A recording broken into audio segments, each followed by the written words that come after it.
Welcome to the Innovators Suite, where bold ideas meet impactful solutions. I'm Ashley Scott, and my co-host. Hey, I'm Tori Ford. And today, this conversation is for every single business owner, aspiring business owner. If you even thought about starting a business, this is the place to be today.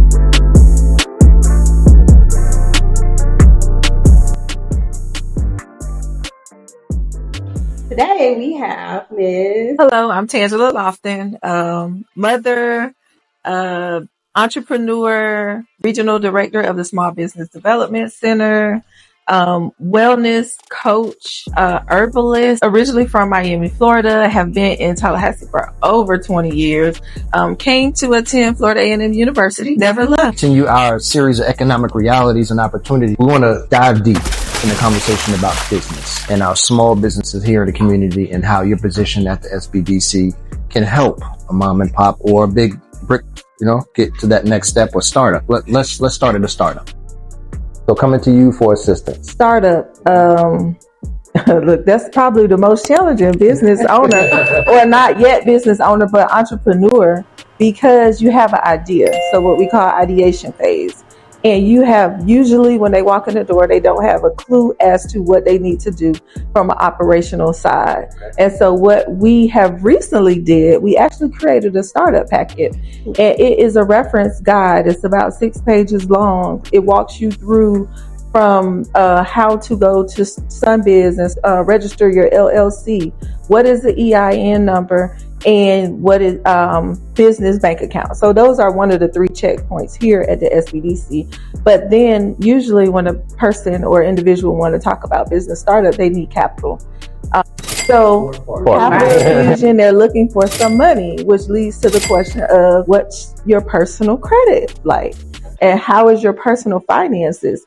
Because most people believe that they can just start a business and get money for the business. But when you're a new business, the bank is looking to know who you are as a person. Right. Yeah. Right. Yeah. So again, we're about a team of 15 consultants here. And you usually have what we call a business advisor that is responsible for navigating you through the biz startup process. And our uniqueness is that really that one-on-one advisory that you have a person, we say for the life of your business, that you will have to help you navigate being or starting, in this particular case, starting a business. I think that all businesses ideally have the same process to start the actual fundamental business. Okay. For me personally, the most challenging has been someone that's in the research and development field, where they are what we would consider government contract, but really they may be a scientist. Ideally, you can be a student. You may be from a university side, you can be a faculty member, but you have intellectual property, which means this is something that you have thought about that we can formulate and create and commercialize it. And that for me has been the most challenging probably to start. And I think even for our business owners, like, you have an idea, you've been in the lab, you're a student, but you don't know how to turn that into a business. And speaking of that, Tangela, can you share a little bit about once I have completed the startup packet, the 6-page document, right? Mm-hmm. What resources are open and available? Because it is almost like sky's the limit at that point, but you have to do something to first start off.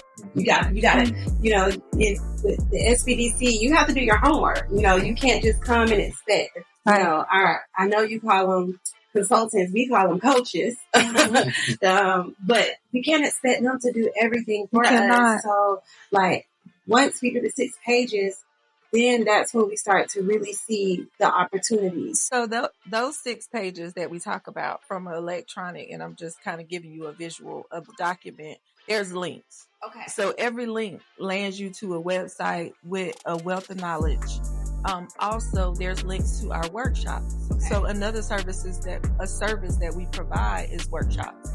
And that can be, whether it be a program like Our Money Smart, which is completely about financial literacy when we talk about personal finance, or pitch, because we're talking about the research and development. So you have to go out and pitch your idea to venture capitalists, banks, your mom, whoever, is giving you that capital infusion. And so there are various workshops that we hold throughout the year on different subject matters, really kind of just surveying the land, particularly in the Big Bend, to see what our business owners are in need of and what their challenges are. And then we try to find a subject matter expert. That's pretty awesome. So some of those challenges, I guess, what are some of the success stories that you guys kind of helped from start to finish? What? Yes, go ahead. Well, we have and how long is your relationship with SBDC?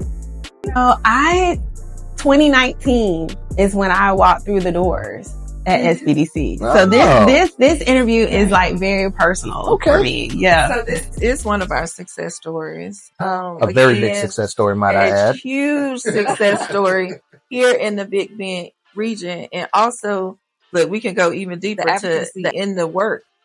Because again, you're raising and leading other students, children. So this is when we talked about legacy the other night. That is legacy.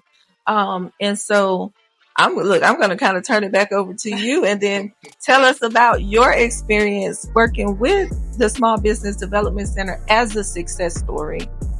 I think even looking at it now with year 5, this is year 5 for us. And everybody knows in the business world, at year 3, that's you either making it or breaking. That's it. That's it. And so everything, she's right. Tangela's right. That 6-page document makes a difference. Okay. I mean, it probably wasn't there then, but there were aspects of it that were there. Mm-hmm. And it's really learning how to forecast your numbers, how to look at your month to month, not year to year, but breaking it down by the month. How are you going to pay your salaries? I opened the business in COVID. So I pretty much quit a very high paying job to go into a field that was failing for so many people across America. Every daycare was closing, every school was closing. And here we are looking at what's happening over in Indonesia, in Japan. Yeah, I remember it was so, the support from here had me researching not just about the numbers, but how are you going to stand out if every school is closed? Who are you going to target? If everybody's at home. But there are essential workers that still have to work. But then, Ms. Parker said, well, where are you going to order all your items? Then let me go ahead and call Princess and let me figure out, because Amazon is sold out of gloves. So where am I going to get gloves to change, and do all those different things? So my experience was really awesome. And then to be on year 5, and, SBDC had some leadership changes. And so Tangela is going into your second year. Year 1. Well, today, what's today's date? I came in March 4th. Yeah. Oh, wow. Yeah. So happy. So 1 year anniversary. And I think it's something incredible about having someone that owned a business, but not just owned it, work in that business. You get it. When people are coming in here and crying, oh my God, what we gonna do? You're able to set those policies and desktop procedures in place in a way that most people couldn't, because you've experienced what it's like. I think that's what makes your position here even more fruitful, because you are a business owner. So you're just not the person that just sits in that position to say, well, let me dictate here or let me put this policy. You've actually lived it and still living it. And I never got a chance to thank you, by the way. You brought up COVID. Sister right here brought me back from COVID, okay? Oh, wow. I was sick. I had to make a phone call. And her business, right? She said her wellness business. And I remember, that's right. When I did have COVID and I was down, she came to my rescue. Right. Yep. So thank you for that.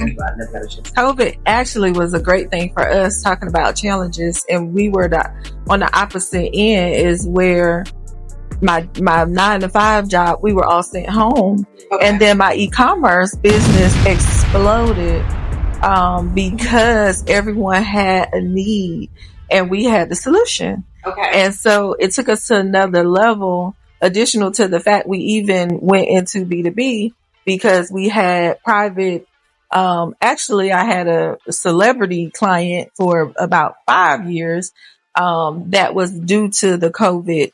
I call it COVID explosion because for me, there was a lot of benefits there, but really, really great things came out of that for us, and we were already prepared. Like everything was already set.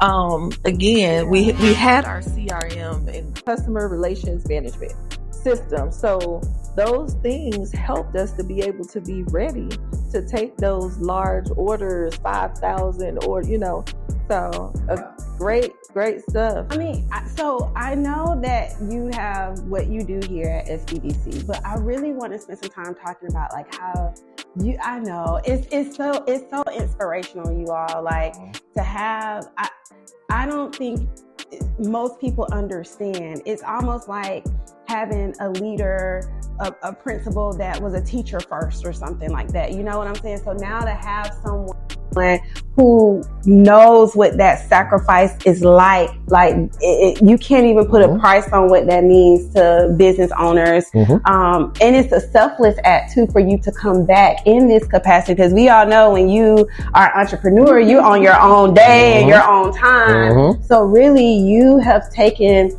a role to come back to help, to help support to reach us back and help. And put us in a different, and help us scale when sometimes that means sacrificing what you are building too, so you can be in this role to help us scale.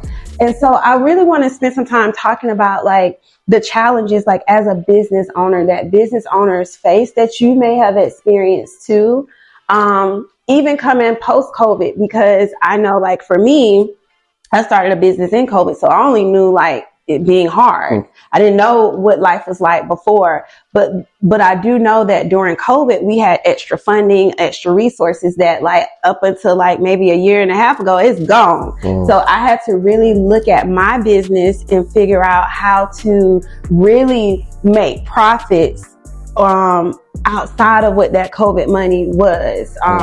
Luckily, we had higher salaries and stuff to start off, so that was a plus for me.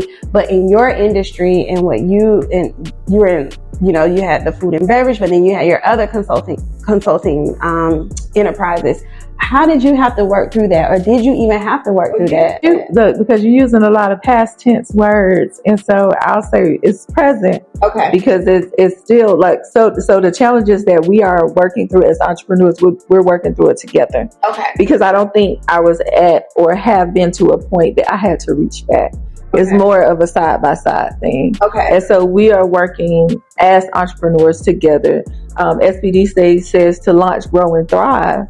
And so the challenges that I have faced for over 10 plus years as an entrepreneur, I immediately look for the resources in our systems to help others that have similar issues. Another thing I did, and I may be getting a little bit off topic, is year one, I consulted. And so I also saw clients. I saw other entrepreneurs. I still do. I've scaled back some this year and will continue. But I wanted to have that experience to sit down with business owners and hear them out as to what the needs were. I knew my personal needs. I know my personal challenges. Even with 15 plus years of finance and administration, I am not a good steward of my own money. Okay. So I know that I need financial advisors, which is extremely important. And I think it kind of leads back to the conversation we were having Sunday about financial literacy. So we wasted no time in starting the Money Smart program, because you, like you stated, have to know your numbers.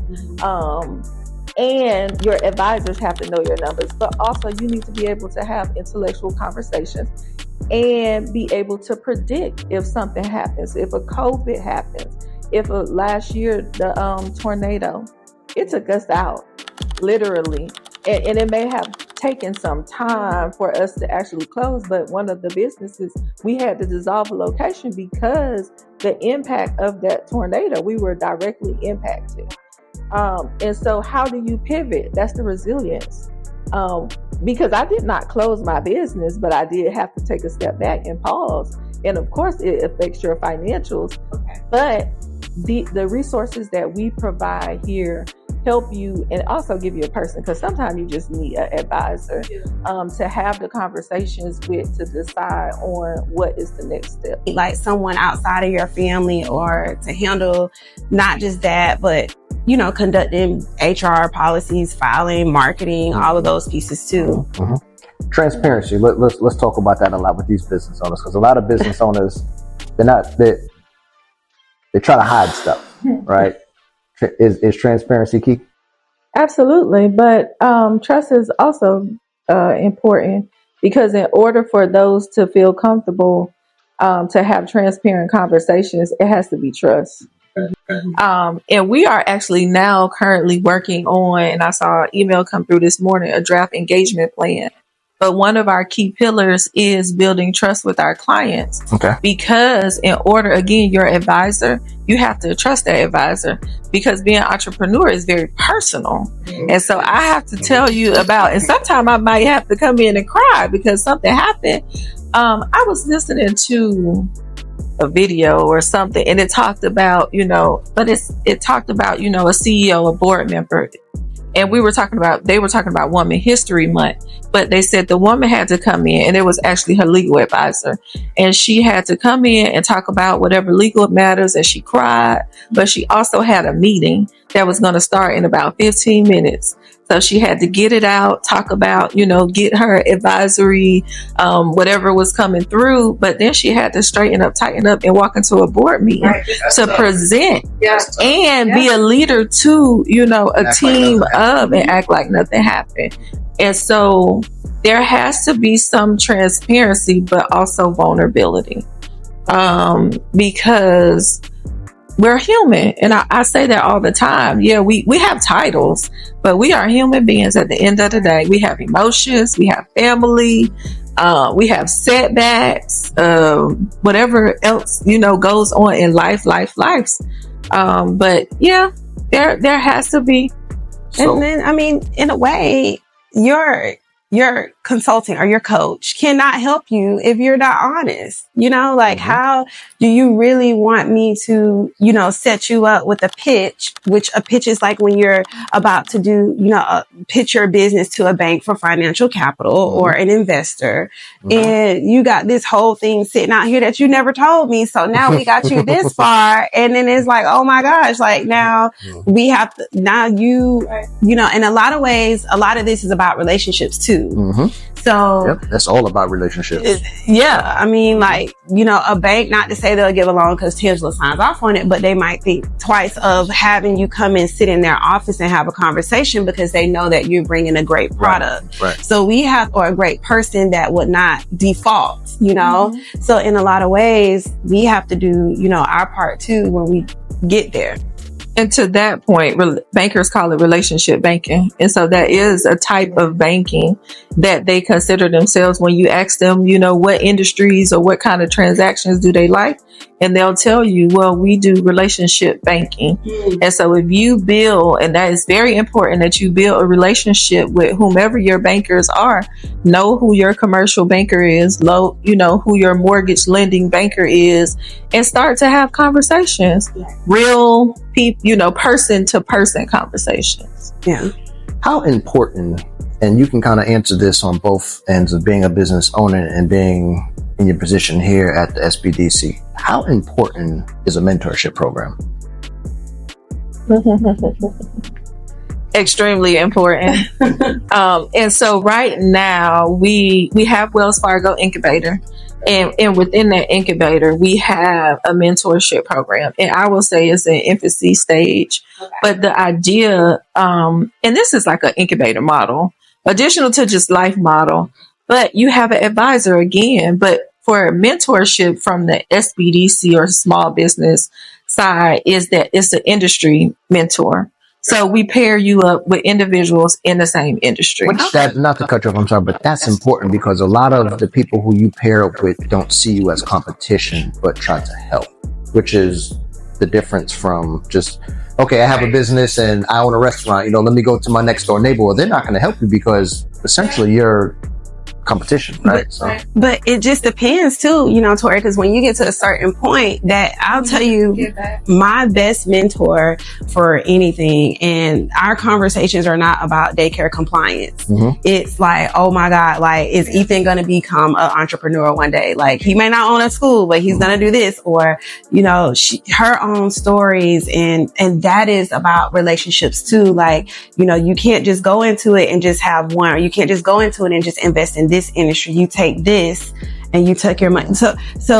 They were an incredible resource to me. And then not just Catherine and Johnny Lee. On the other spectrum, I have two other friends, one who has a daycare in a very southern area population, and her school is super small. Okay. And then another one that has a mid-sized school as well. And we're all from different, socioeconomics backgrounds, but there really isn't competition in that circle. It's and sometimes it's survival in that circle. Yeah. And that's mind frame too. The way that you think about that is it kind of changes your outlook on it. Yeah. But sorry, not to cut you off. Oh no. Back to the incubator program. So I'll say with the incubator or the mentorship program is that we seek out mentors that are interested in giving back.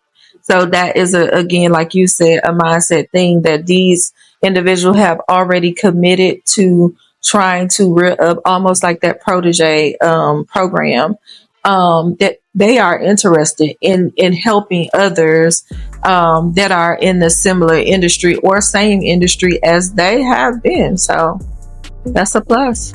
That's awesome. Yeah. Cool. So what's next, Tangela? Like, what is next, like, in the world of advocacy? What are some things that you feel like business owners should know that you're creating so that we can just get there? But that just seems like such a grand question, right?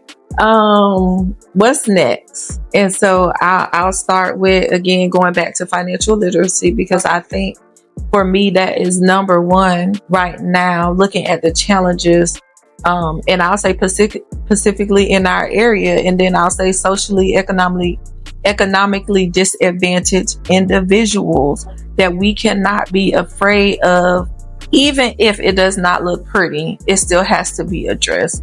And so we have to have some educational background, right? And this doesn't have to be perfect, but wherever you are, that you understand your numbers and the importance. And that can be day to day, because our Money Smart program talks about, your debit card and tracking transactions. That's considered old school now, with everything being automated. But, grandma used to keep a book and write everything down. And that is bookkeeping. It sure is. And that's bookkeeping. And reconciliation. So what's next for us? Again, creating a holistic program that assists all entrepreneurs wherever you are, with whatever the needs are. But again, having realistic conversations as to how do you turn a hustle into a legitimate, thriving business. That's another. I think a part 2 is for that. So many part 2s to this conversation, because there's so many programs that we could touch on a little bit more and expound on. So we do need to do a part 2. One more question. For the person that has not started a business, is now the time to start a business? Absolutely. Okay. There's never a bad time to start a business. Okay, people. So even though there are things going on in our world, we're on a new administration. There's a lot happening. Like, if you are listening to this, now is the time. Going to that, this is beyond the perfect time. You kind of you're coming in late. But there's a lot of, again, going to the financial piece, there is a lot of advantages to even if you have a job, to being a business owner when you're doing your taxes. And we actually have a tax planning class, but it's very important, again, to understand the benefits and how you can apply that to your own life. All right. So like, get ready. If you're a business owner, get your ducks in a row.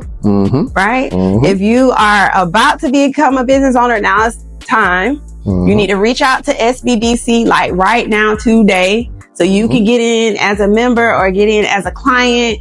I think there's a form they have to complete, and then you are assigned out. So the consultant request form is electronic. So I'm going to tell you, you can go to the website. It's sbdcfamu.org. You can hit the red dot. It says free consulting services. All our services are free.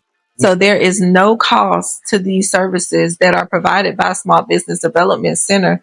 And that is the way to get started, because I get that question a lot, and usually if they personally know me, they think it's a text message or I'm supposed to send an email to somebody or something. But to do it the right way, to make sure also that we're meeting our goals, is to go online and submit a consultant request form, and we will do our due diligence to make sure that you are paired with the person that best fits your needs. Okay. All right. Well, thank you.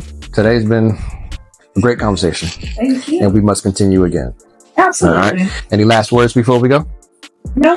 Nothing? Thank you all for having me. So if you have not subscribed to our YouTube channel, please go and subscribe to our Big Bend Minority Chamber of Commerce YouTube channel. And the link is going to be down below in the comments.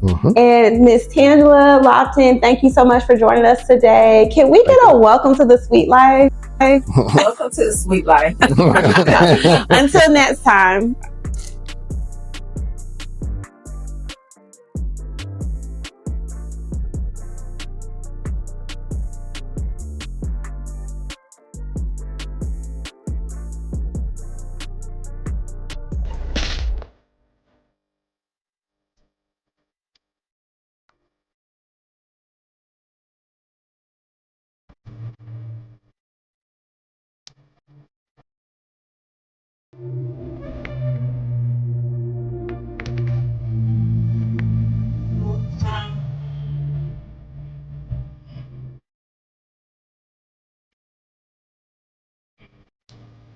Okay.